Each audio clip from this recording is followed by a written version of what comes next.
Le greffage, par définition, c'est une méthode pour multiplier les plantes.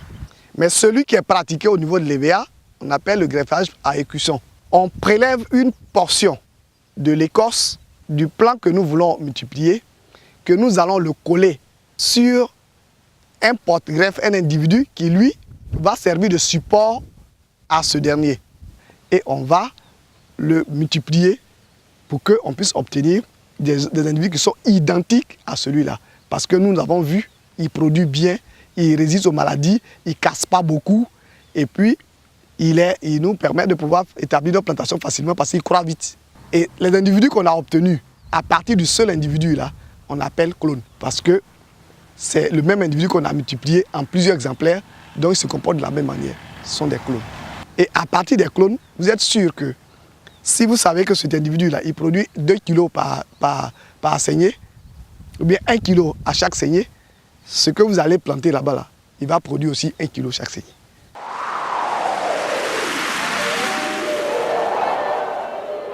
C'est le pépiniériste qui fournit le bois de greffe au greffeur. Il n'est pas recommandé de demander au greffeur d'aller prendre le bois de greffe lui-même pour venir faire le greffage. Et la recommandation, c'est que lorsque nous conduisons le JBG, que nous sommes à la première coupe, on demande de faire le premier recépage à 50 cm du sol pour permettre qu'il y ait beaucoup plus de rejets qui partent. Parce que si vous coupez trop bas, qu'il n'y a pas Dieu qui permet de rejeter, le rejet va partir de la souche du porte-greffe qui, lui, n'est pas clonal. Et après la première coupe, toutes les autres coupes qui se font sont des coupes qui se font à 20 cm à partir de la base d'attache avec l'autre. Comme au champ, généralement, on ne se promène pas avec des mètres. Nous avons une autre mesure, c'est la patte de la main.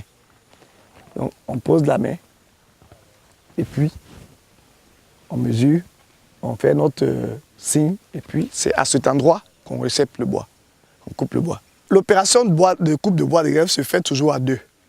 Parce que pour éviter que le bois ne tombe et que les yeux se blessent, il faut 2 personnes. Il y a la personne qui tient le sécateur pour couper le bois et il y a l'autre qui attrape le bois pour qu'une fois coupé, le bois ne tombe pas à terre. Quand on coupe, il faut toujours prendre soin de ne pas laisser tomber le bois de greffe.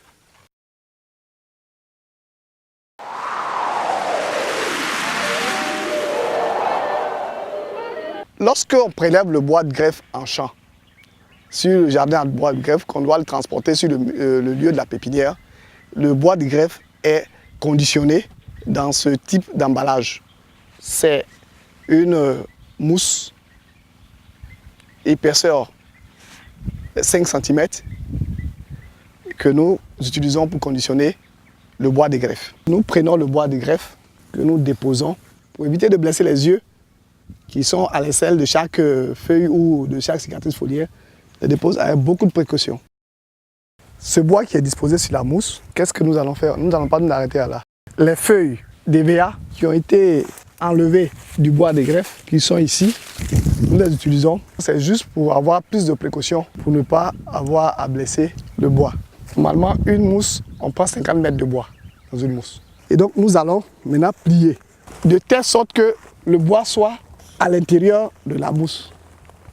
Maintenant, une fois ça fait, à l'aide de ce caoutchouc, nous allons attacher fermement, de telle sorte que même si ça doit bouger, c'est l'ensemble qui bouge en même temps et le bois ne bouge pas à l'intérieur.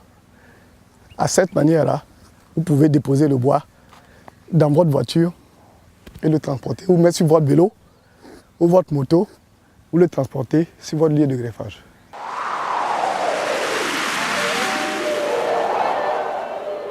La caisse de greffage, c'est la caisse dans laquelle il range ses instruments. Quand il arrive sur parcelle, c'est dans cette caisse qu'il prélève les greffons et il les range dans cette caisse qu'il utilise sur la parcelle de greffage. Le chiffon qui est propre, il l'utilise pour enlever les grains de sable qui sont sur le bois de greffe et il l'utilise aussi pour nettoyer la base des plans à greffer. Nous avons le couteau de greffage. Ce couteau qui sert à prélever le greffon sur le bois de greffe et à ouvrir les fenêtres sur le porte-greffe et le greffon. Le couteau est toujours accompagné d'une pierre qu'on appelle la pierre à affûter parce que le couteau doit être très tranchant. Et donc la pierre sert à ça, à affûter le couteau. Il y a le matériel qui est fourni par le pépiniériste. C'est la bande de greffage. Cette bande de greffage est achetée par le pépiniériste et mise à disposition du greffeur. En fait, il s'agit de bâches qui sont découpées en petites bandes, environ 30 à 35 cm de longueur sur 3 cm de largeur. C'est ça qui permet de ligaturer le greffage ici. Un autre matériel qui est fourni par le pépiniériste, c'est le bois de greffe. C'est sur ce bois que le greffeur va prélever ses greffons et ces greffons qui vont servir à faire le greffage.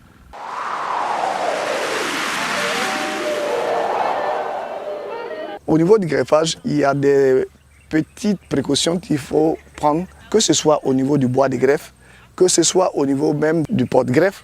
Il faut éviter les grains de sable. Le nettoyage se fait vraiment de façon soft. C'est juste faire partie les éventuels qui sont dessus. S'il n'y en a pas, il n'y a pas de problème. Tu n'aurais pas perdu du temps. Maintenant, une fois que cette opération est terminée, alors on va choisir l'œil que nous voulons prélever. Donc, le prélèvement du greffon va consister à enlever cette portion d'écorce qui contient ce que nous appelons l'œil. Ce sont des portions d'écorce qui peuvent germer au niveau de l'arbre. Et il est situé juste au-dessus d'une cicatrice foliaire, qui est cette plage que vous voyez de façon plus marron par rapport au reste de l'écorce. Et au-dessus, cette excroissance qui est là, c'est ça qui est l'œil. Et donc, elle va l'enlever.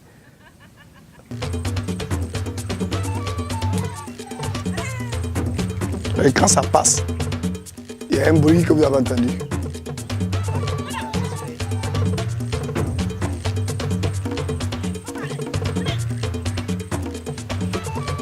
Et ce prélèvement-là est fait avec du bois qui est en bas.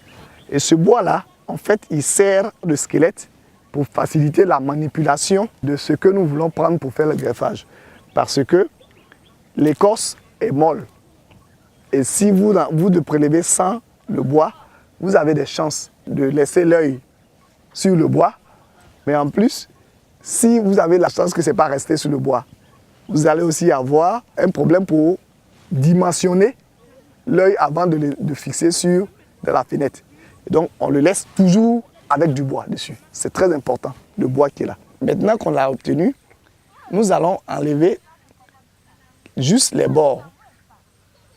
On enlève les bords de telle sorte que ces points de bois morts et d'écorce morte soient complètement détachés de notre greffon. Donc, c'est l'opération qui a été faite. Vous voyez, la partie verte et la partie... Ça, c'est pas bien ajusté. Lorsqu'elle va ajuster, quand vous allez regarder ici, vous voyez ici, celui qui est ajusté est là. Il n'a que la partie blanche que vous voyez ici. Et quand il va tourner, on a l'autre partie verte.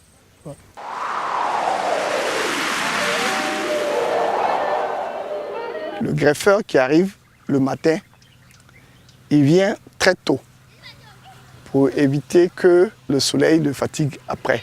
Les feuilles sont toujours plus arrosées par la rosée. Donc, il passe sa main entre les plants et il fait ce qu'on appelle l'égouttage pour faire descendre les éventuelles gouttes d'eau qui sont dessus. Une fois qu'il a fini cette opération, alors il va venir pour ouvrir ses fenêtres.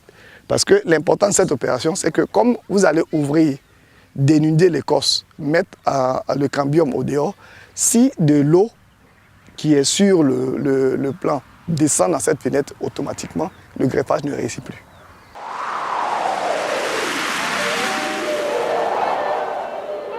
Elle va commencer d'abord par nettoyer la base. Nos ennemis, c'est les grains de sable.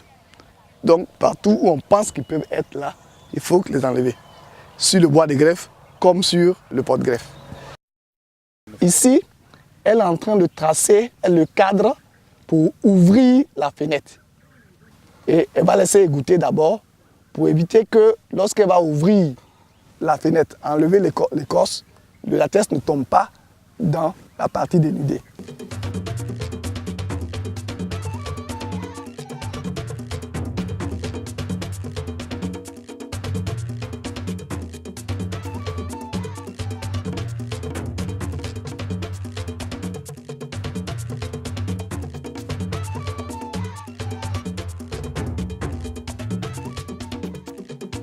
Elle va maintenant ajuster la taille de la fenêtre qu'elle va ouvrir. Maintenant, elle va décoller le greffon. Alors, regardez bien les gestes et les doigts. C'est celui-là qu'on pousse. L'autre attrape. C'est l'œil qui est là, qui est resté sur l'écorce. Elle va laisser recoller sur le bois. Maintenant, la partie du doigt, où là le doigt a attrapé pour tirer, elle est obligée de l'enlever. Le principe, c'est que il ne faudrait pas que la partie de l'écorce qu'on va prendre pour coller là-bas soit touchée par n'importe quoi. Ce geste qu'elle fait là, le geste de haut en bas là, il faut remarquer que le geste est fait en poussant la peau vers l'extérieur. Parce que si tu pousses pour aller vers l'intérieur, tu vas blesser le cambium. Donc là maintenant, elle va le tirer et puis faire sortir l'écorce tout doucement. Elle ne le coupe pas entièrement.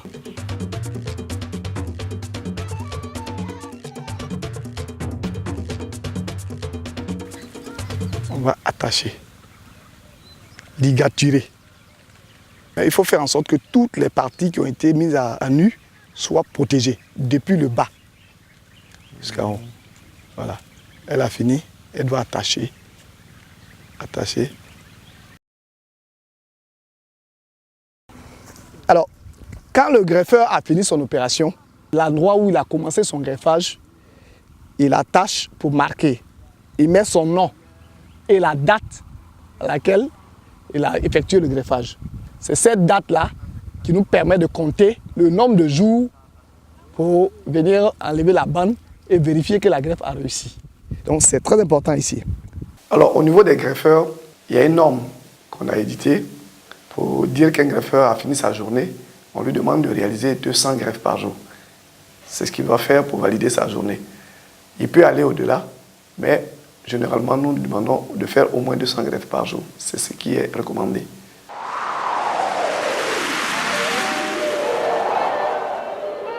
Généralement, il est recommandé, après avoir effectué le greffage, d'aérer la pépinière de telle sorte que l'humidité liée à l'ombrage importante, lorsque les pépinières sont à un âge un peu avancé, ne favorise le développement des champignons au niveau des greffes effectuées. Au niveau de ce plan qui présente 3 niveaux où sont situées les feuilles. Un premier niveau ici, ensuite un second niveau ici et un autre niveau à l'apex. C'est ce que nous appelons les étages foliés. Alors quand on a fini de faire le greffage, qu'on demande au greffeur d'effeuiller, il effeuille tous les étages qui sont inférieurs aux 2 premiers. C'est-à-dire celui-là, l'étage supérieur, l'étage après. On laisse seulement que ces 2 et tout ce qui est en bas comme étage inférieur, on les effeuille. De telle sorte qu'il y ait une aération complète dans la pépinière, favoriser en fait la réussite de la greffe. Quand on a fini l'opération de greffage, on revient 21 jours à 30 jours pour vérifier que la greffe a réussi. Après cette période de 21 à 30 jours, on regarde et on enlève la bande. C'est ce que nous appelons le démaillotage. Et une fois que la bande est enlevée, pour vérifier que la greffe a réussi, quand la greffe le greffage est fait en bois, ce bois-là, qu'on appelle bois vert, parce que c'est vert. Si ça reste vert comme ça, c'est que la greffe a réussi. Sinon, si la greffe n'a pas réussi, ça brunit comme ça. Donc la greffe a réussi. Il faut collecter toutes les bandes de greffage qui ont été coupées, les regrouper à un même endroit et puis, si possible, les brûler. Dès qu'on a fini le démarrage, il faut arroser les plants pour leur permettre de pouvoir avoir un meilleur développement. Parce que si la sécheresse est forte pendant ces périodes-là, le greffon peut mourir après le démarrage.